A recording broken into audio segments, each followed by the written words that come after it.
سراجا منيرا الذين أذهب الله عنهم الرجس أهل البيت ويطهرهم تطهيرا.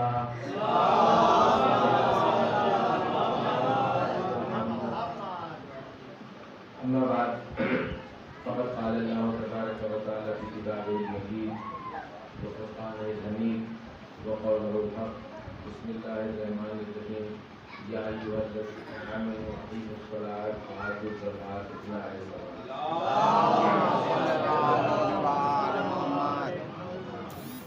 قرآن مجید میں تقریباً 133 جگہ پر اللہ نے یہ حکم نازل کیا اور زیادہ تر مقامات پہ جہاں تذکرہ ہے نماز کا اس کے ساتھ ساتھ تذکرہ ہے زکات. یا ایھا الذین آمنوا اقیموا الصلاۃ وآتوا الزکاۃ. اور تو نماز کے ساتھ زکات کو جوڑ دینا اور وا کے ساتھ یعنی اور کے ساتھ حرف وا حرف اضافت ہے. دو چیزوں کو جوڑتا ہے. جیسے میں کہوں کہ مجھے ایک بہت ضروری امر کے اوپر ایک گفتگو کرنی ہے, آپ سے صلاح لینی ہے. نقو چچا آپ اور وسیم چچا آپ دو آدمی ہیں اور آپ آئیے گا. تو آپ بتائیے اگر ان دونوں میں سے کوئی ایک آئے تو کیا وہ گفتگو ہو سکتی ہے؟ اس کا مطلب جب تک دونوں اکٹھا نہیں ہوں گے تب تک بات نہیں ہو سکتی ہے. اس لیے کہ یہ کہا گیا کہ دونوں ایک ساتھ ہیں. اب اللہ حکم دے رہا ہے نماز کا اور زکات کا, اور صورتحال یہ ہے کہ نماز ایک الگ عبادت ہے اور زکات ایک الگ عبادت ہے. نماز الگ ہے. نماز تو فروع دین میں اول نماز اور زکات کا نام چوتھے نمبر کے اوپر ہے. تو اب نماز الگ عبادت ہوئی, زکات الگ عبادت ہوئی. تو اب یہ کیسے ہو کہ ہم یہ دونوں چیزیں ایک ساتھ کریں, لیکن اللہ اس کو حرف اضافت کے ساتھ کہہ رہا ہے کہ ملا کر کے کہہ رہا ہے کہ نماز پڑھو اور زکات دو, نماز پڑھو اور زکات دو, نماز پڑھو اور زکات دو. کیا مطلب ہوا؟ میں کہتا ہوں اے میرے بار الہ, یہ نماز پڑھنا تو الگ عبادت ہے. دنیا کا کوئی مسلمان ایسا مجھے بتا دیجئے جو جتنا ہی بڑا متقی اور پرہیزگار ہو جو اس بات کا دعویٰ کرے کہ ہم نے نماز بھی پڑھی اور زکات بھی دی. تو اس کا مطلب یہ ہے کہ نماز الگ عبادت ہے, وہ الگ طرح سے اس کا ادائیگی ہوگی اور زکات کی ادائیگی الگ کی ہوگی. لیکن اس کا مطلب یہ ہے کہ نگاہ قدرت کسی ایک ایسی شخصیت کو دیکھ رہی ہے جس نے یہ دو عمل ایک ساتھ ملا کر دیے, جس نے حالت نماز میں زکات بھی دے دی. واہ واہ واہ واہ واہ واہ واہ واہ واہ واہ واہ.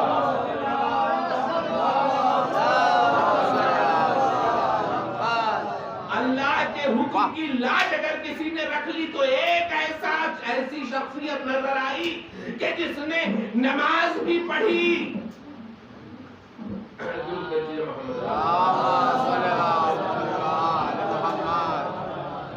جس نے نماز کے ساتھ ساتھ حالت نماز میں زکات دی. وہ آیت آپ حضرات کو یاد ہے کہ جو حالت رکوع میں زکات دیتے ہیں. تو اب یہ امیر اچھا ایک بار کہہ دیا تھا کہ حالت نماز میں زکات دیتے ہیں, تو اللہ نے ایک بار کہہ دیا, دو بار کہہ دیا, یہ بار بار ریپیٹ کرنے کی کیا بات ہے؟ 133 بار یہی بات بار بار ریپیٹ ہو رہی ہے, ریپیٹیشن ہو رہا ہے بار بار. کیا مطلب یہ ہے؟ اس کا مطلب یہ ہے کہ منشائے خداوندی یہ ہے کہ فضائل علی بار بار بیان کرو.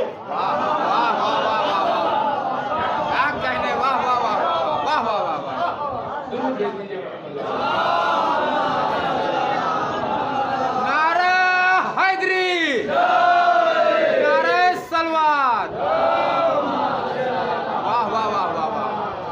تو اگر یہاں پہ مدرس ہوتی ہے کہ آپ جو ہے وہ بس علی کا تذکرہ کرتے ہیں، بس علی کا تذکرہ کرتے ہیں، بس علی کا تذکرہ. تو میں کہتا ہوں کہ مجھ پر اعتراض کرنے سے پہلے خالق سبحانہ پہ اعتراض کرو کہ اس نے اتنی بار علی کے تذکرے کو بار بار کیوں کیا. یہ سنت الہیہ ہے کہ علی کے تذکرے کو بار بار کیا جائے. تذکرے علی بار بار کیا جائے. اور اب آپ دیکھیے کہ اب وہ حالت رکوع میں جو انگوٹھی تھی، اب میں کہتا ہوں کہ عجیب عجیب باتیں ہیں. ذرا آپ غور کیجیے کہ اگر آپ کسی سائل کی حاجت روائی کر دیں، کوئی آیا سائل، آپ نے اس کو 10 روپے دے دیے، تو کیا یہ زکوٰۃ ہے؟ کیا یہ زکوٰۃ ہے؟ اسے آپ عطا کہہ سکتے ہیں، اسے آپ رحم کہہ سکتے ہیں، اسے آپ عطیہ کہہ سکتے ہیں، اسے آپ داد و دہشت کہہ سکتے ہیں، اسے آپ عنایت کہہ سکتے ہیں، اسے آپ کرم کہہ سکتے ہیں، اسے آپ خدا ترسی کہہ سکتے ہیں، کچھ بھی کہہ سکتے ہیں، ہے نا. اس لیے کسی سائل کی حاجت روائی زکوٰۃ نہیں ہے. تو اگر علی نے سائل کی حاجت روائی حالت رکوع میں کی تو اللہ نے کیوں کہا لفظ زکوٰۃ؟ کیا معاذ اللہ اللہ کو داد و دہشت میں اور زکوٰۃ میں فرق نہیں معلوم ہے؟ یعنی زکوٰۃ کے لیے پورا نصاب ہے، نصاب زکوٰۃ ہے، چوتھے نمبر پہ ہے فروع دین میں. تو اب زکوٰۃ، کوئی بھی آدمی ہوتا ہے تو کوئی آدمی یہ کہے کہ فلاں شخص آیا تھا غریب میرے پاس، اس نے مانگا مجھ سے، میں نے 100 روپے زکوٰۃ دے دی، تو کوئی اس کے آپ پہ ماتم کرے گا تو حضور آپ کو احکام شرعیہ پتہ ہی نہیں ہے، آپ نے جو 100 روپے سے اس کی مدد کی، اسے زکوٰۃ نہیں کہتے ہیں، یہ زکوٰۃ نہیں ہے. یہ کچھ بھی ہو سکتا ہے، یہ آپ کی صلہ رحمی ہو سکتی ہے، یہ آپ کا رحم ہو سکتا ہے، یہ آپ کی عطا ہو سکتی ہے، یہ آپ کا ڈونیشن ہو سکتا ہے، یہ آپ کی داد و دہشت ہو سکتی ہے، لیکن یہ زکوٰۃ نہیں ہے، اس لیے کہ زکوٰۃ کا نصاب ہے. اب خالق کائنات جس نے تمام احکام شرعیہ بنائے، وہ یہاں پہ لفظ استعمال کر رہا ہے کہ نماز پڑھتے ہوئے زکوٰۃ دی. اس کا مطلب اس کے پیچھے کوئی نہ کوئی وجہ ضرور ہے. میں کہتا ہوں کہ زکوٰۃ کا نصاب زکوٰۃ دیکھیے کہ نصاب زکوٰۃ کیا ہے. نصاب زکوٰۃ یہ ہے کہ مال کا 40واں حصہ. اچھا، آپ کو آپ نے کسی بھی کی حاجت روائی 500 روپے دے کے کر دی، یا فلاں شخص پتا چلا کہ یہاں کا امام باڑہ بن رہا ہے، کوئی بہت زیادہ مالدار شخص آئے اور انہوں نے 1 لاکھ روپیہ دے دیا امام باڑے نے، کہا کہ لگائیے، تو انہوں نے 1 لاکھ روپیہ دیا. 1 لاکھ روپے سے آپ اس آدمی کی مالی حیثیت کا اندازہ نہیں لگا سکتے ہیں، اس کا آپ فائنینشیل اسٹیٹس نہیں پتہ لگا سکتے ہیں.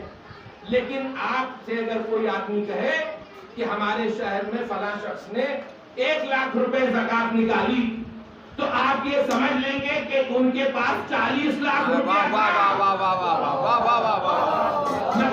زکوٰۃ کا ایک مقصد یہ ہے کہ وہ انسان کی مالی حالت کو فکس کر دیتی ہے، مالی حالت کا اعلان ہے. اگر کوئی کہے کہ میں نے 1 لاکھ روپے دیا ہے زکوٰۃ، تو آپ کو معلوم ہے کہ اس کی حیثیت 40 لاکھ کی ہے. کوئی کہے کہ میں نے 1 کروڑ روپے زکوٰۃ دی ہے، تو آپ کہیں گے کہ اس کی حیثیت 40 کروڑ کی ہے. تو زکوٰۃ انسان کے فائنینشیل اسٹیٹس کو، اس کے سرمایہ کی حیثیت کو فکس کرتی ہے. اب علی نے حالت رکوع میں انگوٹھی دے دی زکوٰۃ میں، اور علماء نے لکھا، مفسرین نے لکھا کہ یہ انگوٹھی نہیں تھی، یہ حکومت سلیمانی کا ریموٹ کنٹرول تھا. اسی سے جناب سلیمان حکومت کرتے تھے. تو اب اس کا مطلب کیا ہے کہ علی نے حالت زکوٰۃ میں انگوٹھی دے دی. ارے حکومت سلیمانی جس کی نظیر آج تک دنیا نہ لا سکی، علی کی مملکت کا 40ویں حصے کا نام ہے حکومت سلیمانی.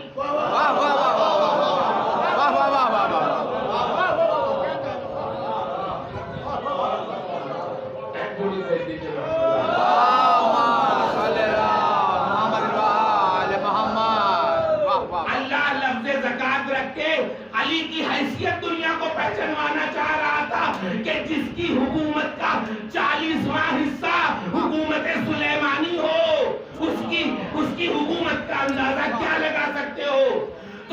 کی حکومت کا 40واں حصہ حکومت سلیمانی ہو، وہ ان فقیروں سے صدق مانگنے جائے گا۔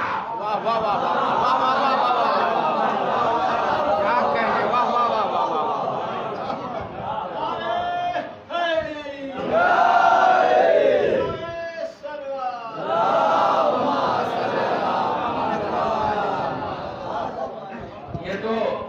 یہ تو صرف ایک اتمام حجت تھی کہ میرا حق ہے، میں حق کے مطالبہ کر رہا ہوں، اپنے حق کے مطالبے کی وجہ سے تھی، ورنہ جس کی حکومت ایسی حکومت ہو کہ جس کا 40واں حصہ مملکت سلیمانی بن جائے، اس کی حکومت کا کوئی اندازہ لگا سکتا ہے؟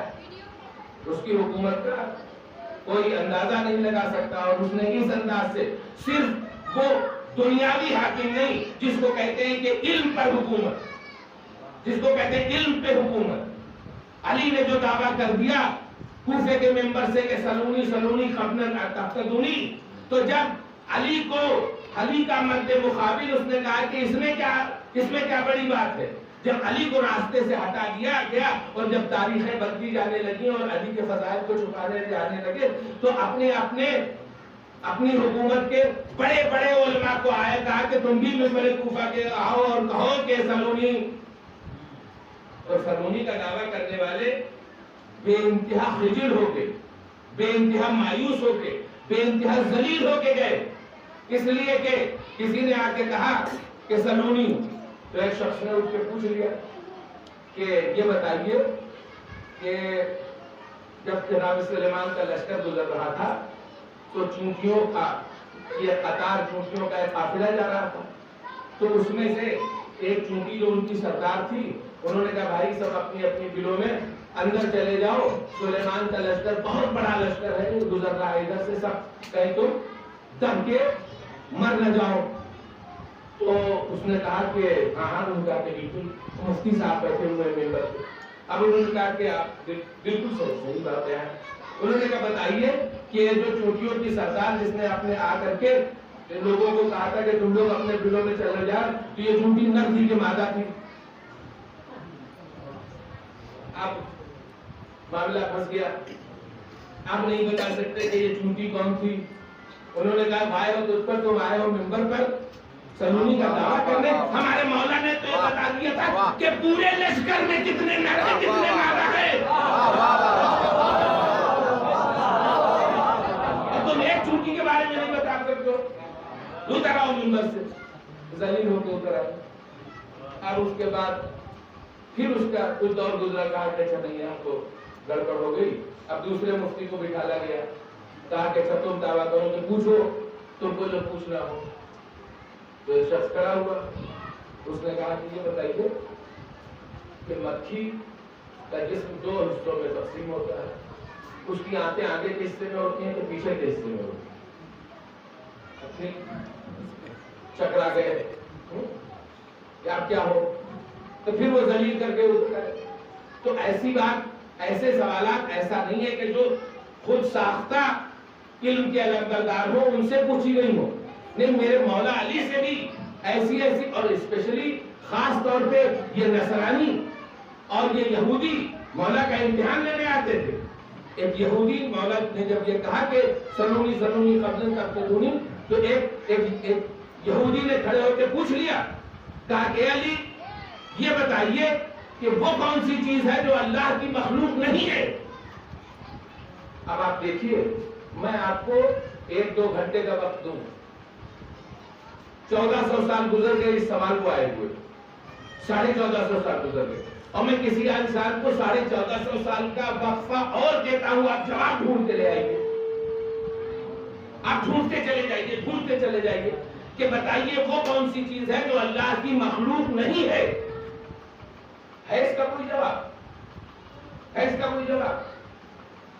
1-2 گھنٹے نہیں، 10-20 دن نہیں، 2-4 سال آپ ڈھونڈیے گا اور ڈھونڈتے رہ جائیے گا، وہ پوری عمر گزر جائے گی، نہ جواب ڈھونڈ پائیے گا، مگر ہماری جانیں قربان ہو جائے اس علم کے اوپر، ہماری جانیں قربان ہو جائے اس ایک لمحے کے لیے نہیں سوچا مولا نے۔ انہوں نے کہا کہ تو نے سوال، اچھا دیکھیے سوال پوچھنا بھی ذہانت کی بات ہوتی ہے، جاہل کو تو سوال پوچھنا بھی نہیں آتا۔ سب سے بڑی بات تو یہ ہے کہ ہم اس یہودی کو سلام کرتے ہیں، اس کی ذہانت کو، اس کے علم کو سلام کرتے ہیں کہ اس نے ایسا سوال پوچھا کہ اگر عصمت کے علاوہ کسی اور سے سوال پوچھا جائے تو لاجواب رہے، اس کا جواب نہ آ سکے. لیکن جب اس نے علی سے پوچھا تو اس نے کہا کہ کون سی ایسی چیز ہے جو اللہ کی مخلوق نہیں ہے، تو فوراً مولا بلا کسی توقف کے جواب دیتے ہیں کہ وہ قرآن ہے. کہا قرآن اللہ کی مخلوق نہیں، اللہ کا علم ہے، اور علم ذات خداوندی ہے. اس سے بڑھ کے کوئی جواب ہو سکتا ہے؟ اگر علی یہ جواب نہ دیتے دنیا کو تو آج تک اگر کوئی سوال پوچھ لیتا کہ یہ بتائیے کہ وہ کون سی چیز ہے جو اللہ کی مخلوق نہیں ہے، تو اس سوال کا جواب نہیں ہو سکتا تھا. تو اس انداز سے دیا، اور یہ سب کے سب محمد ہے. آج ہمارے تیسرے امام کے اوپر جو آج کا دن خصوصی طور پہ کہ بس ہمیں صرف پرسہ دینا ہے، اور ایسا پرسہ دینا چاہیے جیسا شہید ہوتا ہے. جناب رسالت مآب صلی اللہ علیہ وسلم نے یہ ایک معیار قائم کر دیا. جب جناب حمزہ کی شہادت ہوئی تو اس کے بعد کہا کہ ارے حمزہ پہ رونے والے لوگ نہیں ہیں. تو مدینے کی عورتیں بلائی گئیں، مدینے کے جناب حمزہ کے اوپر گریہ ہوا، اور جب گریہ ہوا جو آوازیں بلند ہونے لگیں گریہ کی، تو عجیب جملہ ارشاد فرمایا ہے سرور کائنات نے، تو کہا ہے کہ ارے حمزہ جیسے شہید کا ایسا ہی ماتم ہونا چاہیے. تو مولا بتا رہے ہیں کہ جس معیار کا شہید ہو اس معیار کا ماتم ہونا چاہیے. تو ارباب اعضاء میں کہتا ہوں جو سید الشہداء ہو، جس سے بڑا کوئی شہید نہیں ہوا ہو، ارے اس کا ماتم اس شایان شان جس شایان شان ہونا چاہیے. اے مولا میں اس شایان شان ماتم نہیں کر سکا. بس ارباب اعضاء میں نہیں کہہ سکتا ہوں کہ کس انداز سے مولا اپنے اہل حرم سے رخصت ہوئے. اب رخصت ہو کر کے جب میدان میں کربلا میں آئے ہیں تو بس آج کا دن یہ ہے کہ آپ شہادت حسینی اور مولا حسین کے بصائر سننے والے ہیں، اس لیے کہ اس دکھیاری ماں کو پرسہ دینا ہے کہ جس نے چکیا پیس پیس کے پلایا تھا، پالا تھا. تو مولا آپ کس انداز سے رخصت ہوئے، کسی ذاکر میں نہ طاقت ہے نہ کسی انسان میں طاقت ہے کہ یہ بیان کر سکے کہ مولا کس دل کے ساتھ خیمے سے نکلے ہیں. اب میدان کارزار کی طرف گئے ہیں. تو اب جو میدان کارزار کی طرف گئے ہیں تو کس عالم میں گئے ہیں، کس عالم میں گئے ہیں؟ ارے جب عباس کمر توڑ چکے ہیں، ارے علی اکبر آنکھوں کی بینائی لے چکے ہیں، قاسم جگر کی طاقت کو ختم کر چکے ہیں. لیکن اللہ اکبر، ارے اس انداز سے جنگ کی ہے، اس انداز سے جنگ کی ہے کہ کوفے جا کے فوجیں جا کے در کوفہ سے ٹکرانے لگی. شاہ محدث حق دہلوی لکھتے ہیں کہ امام حسین علیہ السلام سے پہلے اگر میدان جنگ میں کسی شجاع کا نام لیا جاتا تھا تو وہ علی کا نام لیا جاتا تھا. لیکن کربلا میں حسین کی شہادت، ہاں، اور انہوں نے وجہ بھی بیان کی ہے کہ کسی جنگ میں امیر المومنین مولا علی 3 دن کے بھوکے اور پیاسے نہیں رہے. ارے عزا و قارب کے ارے سینے پہ زخم نہیں رہے، لیکن اتنے زخموں کو کھانے کے بعد ارباب اعضاء حسین نے جو تلوار اٹھائی تو بس اب تلوار اس انداز سے اٹھائی ہے. ارے ہاتھ کیسے نہ اٹھائے مولا. ارے ایک بار کہا کہ ارے فوجی اشقیاء کدھر بھاگ کے جا رہے ہو؟ ارے تم نے میرے برابر کے بھائی عباس کو قتل کر دیا. ارے بس اسی زور میں، اسی جوش میں ارے بڑھتے بڑھتے ایک بار عباس کے لاش کے قریب پہنچ گئے. اور مورخ لکھتا ہے کہ مولا نے تیسرا حملہ اسی وجہ سے بہت زوردار کیا. ایک بار لاش عباس کو دیکھ لیا اور لاش عباس کے پہنچ کے کہتے ہیں اے عباس، ارے ذوالفقار لینے کی بڑی خبردار، ارے اے عباس آ جاؤ، اپنے بوڑھے بھائی کی جنگ دیکھو. اجرکم اللہ.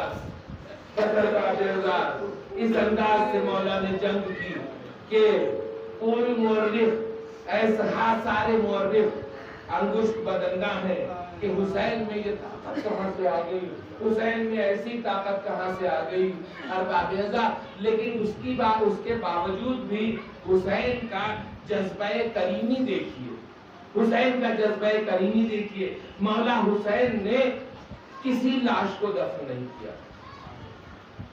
لاشیں شہداء جتنے 71 لاشیں تھے، 70 لاشیں، مولا نے کسی لاش کو دفن نہیں کیا، لیکن ایک لاش کے ساتھ ایک خصوصی اہتمام کیا، ایک لاش کے ساتھ ایک خصوصی اہتمام کیا، یعنی لاشیں علی اصغر کو دفن کیا ہے مولا نے۔ یہ لاشیں علی اصغر کو مولا نے دفن کیوں کیا؟ ارے مولا نے ابھی جذبہ رحم اتنا ہے، کہتے ہیں کہ ارے یہ ملعون، یہ ان کا اتنا بڑا جرم انسانیت کے ساتھ ہے کہ اگر دنیا دیکھ لے گی لاشیں علی اصغر کو تو دنیا ان کی حیوانیت کے اوپر ماتم کرے گی، ان کی بے دینی کے اوپر ماتم کرے گی، تو ان کی گناہ کو چھپانے کے لیے مولا نے خصوصی اہتمام کیا، خصوصی اہتمام کیا کہ ان کی گناہ کو تہہ خاک چھپا دیا جائے۔ اور اب مولا جب چھوٹی سی لاش بنا رہے ہیں علی اصغر کی، ارے رباب خیمے سے جھاگ رہی ہے، اے رباب اندر چلی جائیے، ارے مولا دیکھ رہے ہیں، ارے میں کہوں گا شاید مولا سے کہے کہ اے شخص ارے رباب کو دیکھنے دے، اس لیے کہ اپنے ششماہے کی لاش اپنے سامنے دفن ہونے دیکھ رہی ہے۔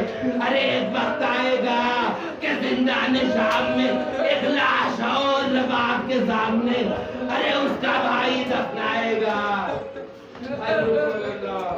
بس علی اصغر کی لاشیں کو دفن کر دیا، اب بس امام گئے ہیں تو بس ارباب اعزاز عجیب بات ہے کہ جب سیاہ آندھیاں چلنے لگی، ارے قتل حسین جب ہو گیا اور جب جناب مختار نے جب شمر ذی جوشن کو گرفتار کیا ہے اور کہا ہے کہ شہادت حسینی یہ بتا کہ تو نے میرے مولا سید و سردار کو کس طرح ذبح کیا، تو شمر ذی جوشن کہتا ہے کہ میں نے 7 بار میں امام حسین علیہ السلام کو دفن کیا۔ تو جناب مختار کہتے ارے کیا ہو گیا تھا؟ ارے تیری تلوار کیا کند ہو گئی تھی؟ کہا نہیں کند نہیں ہو گئی تھی، ہم نے حسین کو اذیت دینے کے لیے اپنی تلوار کو پتھر پر مار مار کے کند کیا تھا، اپنے خنجر کو پتھر پر مار مار کر کند کیا تھا، اور میں نے حسین کو نہر کیا ہے۔ ارے ذبیحہ سامنے سے ہوتا ہے لیکن نہر پسے پشت ہوتا ہے، تو امام حسین علیہ السلام کو پسے پشت سے ذبح کیا۔ بس ارباب اعزاز سیاہ آندھیاں چلنے لگی، ارے سیاہی چھا گئی، اندھیرا آ گیا۔ ایک بار زینب ارے قلعہ زینبیہ پہ آتی ہیں، ارے میں نے تو دیکھا ہے کہ قتل گاہ اور قلعہ زینبیہ کے بیچ میں زیادہ سے زیادہ 150 گز کا فاصلہ ہوگا، اتنا نزدیک ہے۔ ایک بار مولا کو جب حسین ارے پشت فرس پر نظر نہیں آئے، جب ذوالجناح کی پیٹھ پہ نظر نہیں آئے تو پوچھ دیے اے ذوالجناح تیرا سوار کیا ہوا، اے ذوالجناح تیرا سوار کیا ہوا؟ ارے پشت پر نہیں ہے امام حسین علیہ السلام۔ پھر عرض کربلا کو مخاطب کر کے کہتی ہے اے عرض کربلا میرا بھائی حسین کہاں ہے؟ عرض کربلا نے جواب دیا اے بی بی آپ کا بھائی عرض کربلا پر بھی جواب نہیں ہے، کیا سمجھے حسین نہ زین پر تھے نہ زمین پر تھے، حسین ارے زین و زمین کے بیچ میں تیروں پہ معلق تھے۔ بس ایک بار جناب زینب نے کہا اور مرثیے کا بس ایک جملہ بس کہتی ہے جناب زینب کہ انتاغی ارے تو میرا بھائی ہے، ارے تم میرے بھائی ہو۔ اس کا مطلب ہے شہزادی اپنے بھائی کو پہچان